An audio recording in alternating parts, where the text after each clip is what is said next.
Hello, everyone. Welcome back to Empower Your Potential, the podcast dedicated to celebrating the strengths, resilience, and boundless potential of women. This is episode 5, and I'm your host, Shanda Tanzoni. And today we're diving into a topic that touches nearly every expectant mother: common fears in pregnancy. Before we get started, I want you to take a moment to reflect. What fears have you encountered during your pregnancy journey? Or, if you're not pregnant, what fears do you imagine you might face? Have you found any strategies that have helped you? I'd love for you to share your thoughts and experiences with us. Pregnancy is truly a transformative experience, but it often is accompanied by a complex web of anxieties and fears. It's completely normal, and in fact very common, to feel overwhelmed at times. As a registered nurse with 27 years of experience in women's health, and as a mother of 3 incredible girls, I've witnessed and personally experienced these anxieties. I want to offer some reassurance, practical guidance, and a deeper understanding of where these fears come from, how they manifest, and how we can navigate them with strength and empowerment. Fear, in its essence, is a survival mechanism. And during pregnancy, this mechanism can be heightened, driven by a powerful instinct to protect both ourselves and the developing life within us. These fears are not a sign of weakness. They're a natural response to an immense responsibility and understanding that pregnancy brings. And these fears can manifest within us in a variety of ways. Physically, they can increase our heart rate and shorten our breath, cause nausea, digestive issues, fatigue, and difficulty sleeping. They can manifest emotionally with anxiety or panic attacks, being irritable, sad, overwhelmed, or a sense of being out of control. They can manifest mentally, where we have racing thoughts or difficulty concentrating. They can be intrusive worries. They can affect negative self-talk. And they can have a tendency to catastrophize. They can also affect us behaviorally, avoiding certain situations or seeking constant reassurance, changes in our appetite, social withdrawal, and difficulty making decisions. It's crucial to acknowledge that pregnancy brings about significant changes in a woman's life, both positive and negative. These changes can significantly influence the types and intensity of fears experienced. Pregnancy causes emotional deepening. Pregnancy can foster a deeper connection with yourself, with your partner, and with a sense of purpose. It can affect personal growth. It leads to an increased self-awareness and resilience and a newfound strength as a woman and as a mother. It also creates a sense of wonder. The miracle of life can inspire a profound sense of awe and wonder. But it can also have negative changes. First off, the physical discomfort. Nausea, fatigue, body aches, and other physical symptoms can contribute to anxiety and fear about the ability to cope. Hormone fluctuations. These changes can cause mood swings, irritability, and increased emotional vulnerability, making existing fears feel more intense. Obviously, there's lifestyle adjustments. Restrictions on activities, diet, and social life can create feelings of loss or anxiety about the future. There's financial concerns. The added expenses of pregnancy and childbirth and raising a child can be a significant source of stress and fear for you and your partner. It also can cause relationship changes. There's shifting of dynamics with the partner, with your family, parents, your friends, and they can trigger anxieties about support and stability. The influence of life changes on specific fears can be about the fear of miscarriage. A positive change of deepening connection can be heightened by the fear of losing that connection. The fear of labor and delivery pain, the negative change of physical discomfort can increase anxiety about coping with pain and the physical challenge of childbirth. The fear of complications, financial stress, can amplify fears about medical costs associated with complications or going back to work.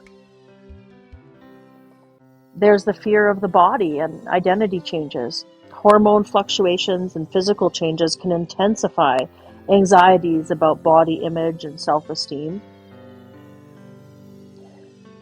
The fear of not being a good mother.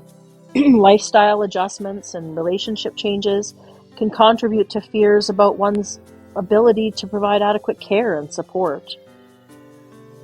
And also the fear of pregnancy after loss. The emotional deepening can be overshadowed by the fear of going through a loss again.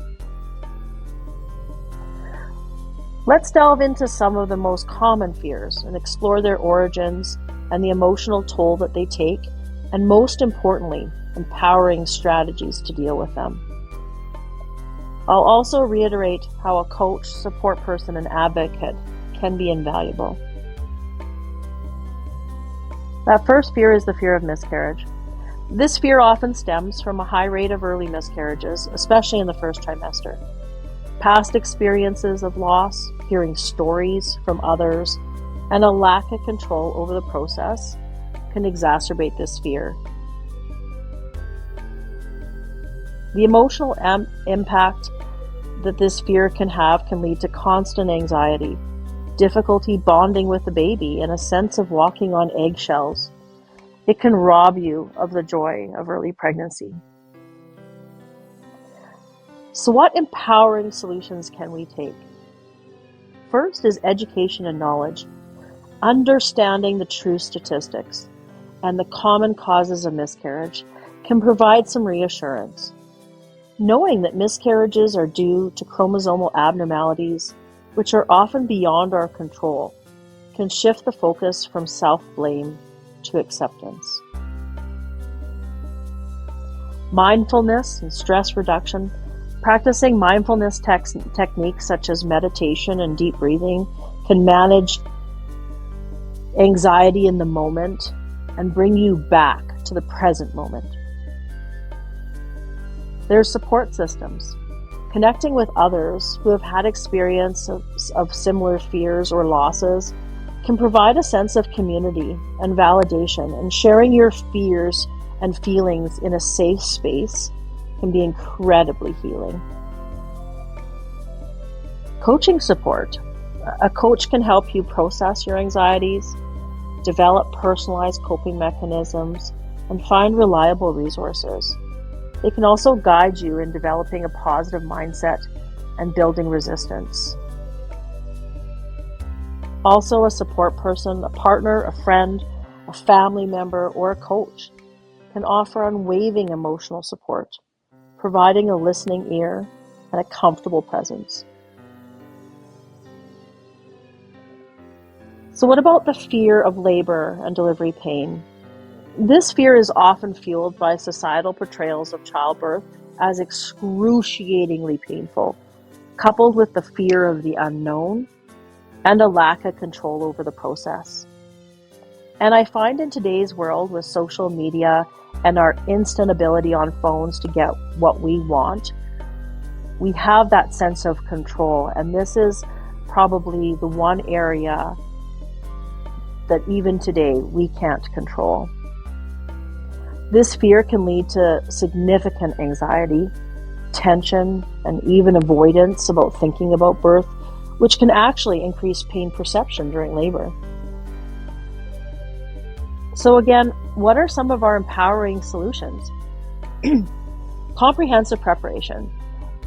Attending childbirth education classes and exploring exploring various pain management options, both medical and natural, and creating a detailed plan for you can significantly reduce anxiety. You can use mind and body techniques, learning relaxation techniques such as deep breathing, visualization, massage. They can empower you to manage pain and work with your body during labor. Building confidence by focusing on your body's innate ability to give birth and celebrate the strength of other women who have done so can boost your confidence. I find nowadays mothers aren't talking to mothers, aunts aren't talking to their nieces, sisters aren't talking to their sisters. We're tending to rely on what we find on the internet. But the woman's body is amazing. It's beautiful. And celebrating that strength really does boost your confidence. There's also advocacy and communication. Openly communicating your pain management preferences with your healthcare provider, talking about your fears, having a birth partner who can advocate for you is crucial. And where coaching comes in is a coach can help you to explore your options, develop a personalized plan, and practice coping strategies. It can also help you develop a positive mindset and prepare for the unexpected. Third is that fear of complications, and those complications may be for mom or for baby. And this fear often stems from a combination of factors: the awareness of potential complications, the exposure to negative stories, and the inherent uncertainty of pregnancy. Online information, while sometimes helpful, can often contribute to anxiety if it's not approached with a critical eye. This fear can lead to constant worry, difficulty enjoying the pregnancy, and a heightened sense of vulnerability. It can also create a feeling of being at the mercy of external forces. So how do we empower ourselves? If we rely on credible sources, such as your healthcare provider, reputable medical websites, and evidence-based childbirth books and coaching, and avoiding that sensationalized stories and misinformation. Open communication with your healthcare providers in discussing your specific concerns and risk factors with your doctor or midwife, asking detailed questions and seeking reassurance. Focusing on what you can control. Emphasize the things that you can control, such as maintaining a healthy lifestyle, attending prenatal appointments, and following your healthcare provider's recommendations. Having a support person or an advocate who can accompany you to appointments or help you understand medical information or advocate for your needs can be incredibly empowering. And that coach can help you sift through information, identify credible sources, develop a list of questions, and manage anxiety related to potential complications. And they can also help you create a sense of agency and control. What about that fear of changes to your body and identity? Pregnancy brings about a profound physical and hormonal changes, which can be accompanied by shifts in body image, self-esteem, and a sense of self. Societal pressures to bounce back quickly can also contribute to this fear. And this fear can lead to feelings of insecurity, self-consciousness, sadness, and a sense of losing oneself. It can also strain relationships and impact overall well-being. So again, what can we do to empower ourselves? First is self-compassion and acceptance. Practicing self-compassion and acceptance of your changing body and acknowledging that these changes are temporary and serve a vital purpose for you and your baby. Focusing on function, not just appearance, by shifting your focus from how your body looks to what it's capable of doing. You have a human life growing inside of you. Celebrate the strength and the resilience of your body. Also exploring how your identity is evolving and finding ways to integrate your new role as a mother into your existing sense of self can help. And prioritizing self-care activities that make you feel good, both physically and emotionally. Connecting with other mothers who understand these changes. And a coach can help you to develop a positive body image, explore self-care strategies, navigate emotional shifts, and redefine your identity in a way that feels authentic and empowering. I think all new mothers have that fear of not being a good mother. This fear is often rooted in societal expectations, unrealistic portrayals of motherhood, and self-doubt. And the pressure to be perfect can be overwhelming, especially for new mothers. But this fear can lead to anxiety, self-criticism, feelings of inadequacy, and a constant fear of judgment. It can also hinder your ability to bond with your baby and enjoy the early days of motherhood. So what can we do? We can challenge perfectionism. Recognize that there's no such thing as a perfect mother. Embrace the imperfection and allow yourself to make mistakes. Trusting your instincts. Develop trust in your own intuition and your parenting instincts. You are the best mother for your baby. Connecting with other mothers, attending support groups, or seeking guidance from experienced parents, sharing your experiences and learning from others can be incredibly validating. And practicing self-compassion and prioritizing your own well-being. Remember that taking care of yourself is essential for taking care of your baby. And that is very difficult in that first 6 weeks postpartum. A coach can help you build confidence, identify your strengths, develop realistic expectations, create a support network, and practice self-compassion.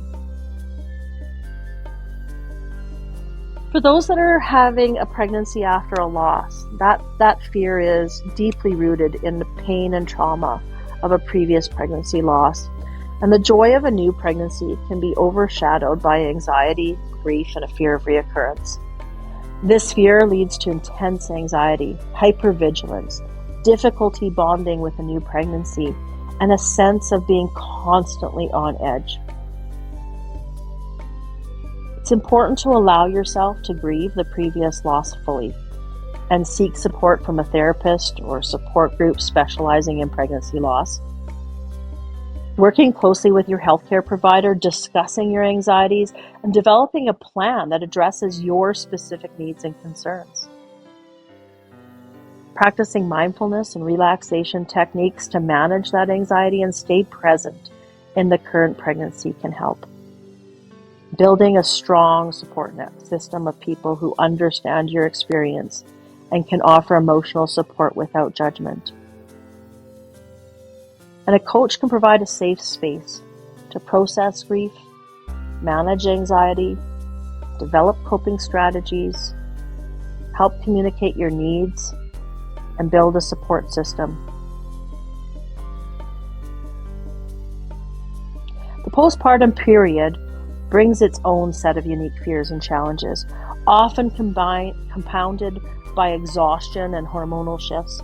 It is crucial to acknowledge these fears and seek support. With the constant demands of newborn care, coupled with sleep deprivation, can lead to feelings of exhaustion, overwhelm, and a fear of not being able to cope. Hormone fluctuations can trigger intense mood swings, postpartum blues, and in some cases, postpartum depression or anxiety. Some mothers worry about not feeling an immediate connection with their baby. And the arrival of a baby can shift the dynamics of your relationship with your partner, leading to anxieties, fears, and adjustments. A lot of women fear losing their identity and not knowing who they are anymore. So what can we do? We can accept help from others and not hesitate to ask for it. We can connect with new mothers, join a support group, or talk to a therapist. We can share our feelings with our partner and loved ones. We can educate ourselves about postpartum blues, depression, and anxiety, and when to ask for help. We also need to be patient and be kind to yourself. Allow yourself time to adjust to motherhood. And it's really important to advocate for your needs and not be afraid to speak up. Through this discussion, I've highlighted the crucial role that coaches and support people and advocates can play in helping you navigate these fears. We can provide personalized guidance, emotional support, and practical tools to manage anxiety, build confidence, and develop coaching strategies. We can empower you to take control of your experience. We can offer unwavering emotional support, a listening ear, and a comforting presence. And you can get that from partners, family members, friends, or maternity care coaches. And we can help you understand your rights, help you communicate your preferences, and ensure that your voice is heard. Throughout my career as a registered nurse specializing in women's health, and as a mother of 3 incredible girls, I have witnessed and personally experienced the incredible strength and resilience of women during pregnancy and postpartum. I understand the fears that you may be experiencing, and I'm here to offer support and guidance. Thank you for joining us today. And remember, you have the power to create the life you desire. But before I go, I want to take a moment to express my gratitude. First, to Britt, my work partner. Thank you for being such a valuable partner in this journey and celebrating my successes and supporting me in my weaknesses. Your support means the world to me. To my husband, Steve, thank you for initially not believing in me. That was the push that sparked my drive to prove that I could be successful. And thank you for believing in me now. And to the incredible women in my daily life, Carol, Dusty, Dara, Karen, Linda, Monica, and Alicia, thank you for showing me what empowerment truly looks like and for inspiring me to continue to be a strong woman. If you have found this podcast helpful, please share it with a friend, family member, or colleague. And if you're ready for more empowering conversations, visit us at www.empower-your-potential.com. And while you're there, please leave us a review to help others find our show. And don't forget to follow us so you don't miss your next episode. We'll be back in a month with another conversation about empowering women. See you next month.